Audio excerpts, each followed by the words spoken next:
बाबा के बढ़ते प्रभाव को देखकर गांव के कुछ ब्राह्मण स्वार्थ सिद्ध करने के लिए उनके दरबार में आते रहे। एक बार एक सेठ चांदी की थाली में सोने के कुछ सिक्के लेकर भेंट देने आया। बाबा ने उसे ग्रहण नहीं किया। सेठ भेंट लेकर वापस चला गया। बाबा के इस व्यवहार से ब्राह्मणों का दल नाराज हो गया। वे इस रकम को बाबा के माध्यम से प्राप्त करना चाहते थे, लेकिन उनकी आशाओं पर पानी फिर गया। उनका कहना था कि बाबा को जरूरत नहीं थी तो उसे लेकर हम ब्राह्मणों को बांट देते। उन लोगों ने बदला लेने की सोची। इसके लिए मौका ढूंढने लगे। प्रतिवर्ष की भांति इस वर्ष भी बाबा यज्ञ कराने वाले थे। तैयारियां चल रही थी। इस यज्ञ के लिए एक सेठ 30 टीन घी लेकर आया। उस समय बाबा गांव में नहीं थे, गंगा नहाने फर्रुखाबाद गए थे। मौका पाकर ब्राह्मणों ने बदला ले लिया। सेठ को बताया गया कि कुछ कारणों से इस वर्ष यज्ञ नहीं होगा।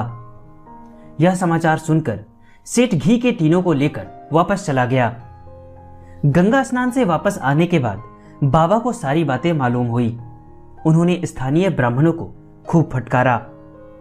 यह एक ऐसी घटना थी जिसके कारण बाबा का मन इस गांव से उचट गया। उनके अंतर की घुमक्कड़ प्रवृत्ति जाग उठी। उन्होंने इस गांव को हमेशा के लिए छोड़ दिया, लेकिन गांव ने इन्हें नहीं छोड़ा। वे सर्वत्र नीब करौरी बाबा के नाम से आजीवन प्रसिद्ध रहे। यहां से आप फतेहगढ़ आए।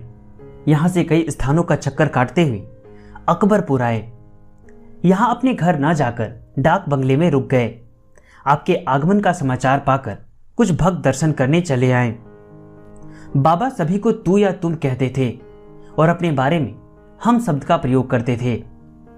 एक दिन उपस्थित लोगों से बातचीत करते हुए सहसा पास बैठे श्याम सुंदर शर्मा से उन्होंने कहा, तू बगिया चला जा, अभी कोई नीब करौरी के बाबा को खोजता हुआ आएगा।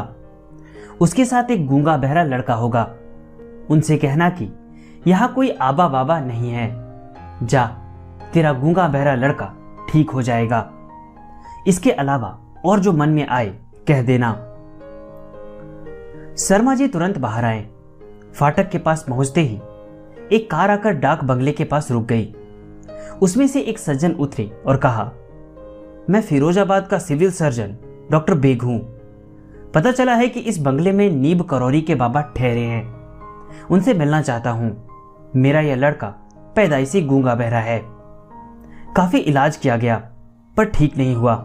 बाबा का आशीर्वाद मिल जाए तो ठीक हो जाए। शर्मा जी ने बाबा के निर्देशानुसार सारी बातें कहने के बाद अज्ञातवश लड़के की ओर देखते हुए पूछा, क्या नाम है तुम्हारा? डॉक्टर बेग कुछ कहते उसके पहले ही लड़के ने अस्पष्ट स्वर में अपना नाम बताया।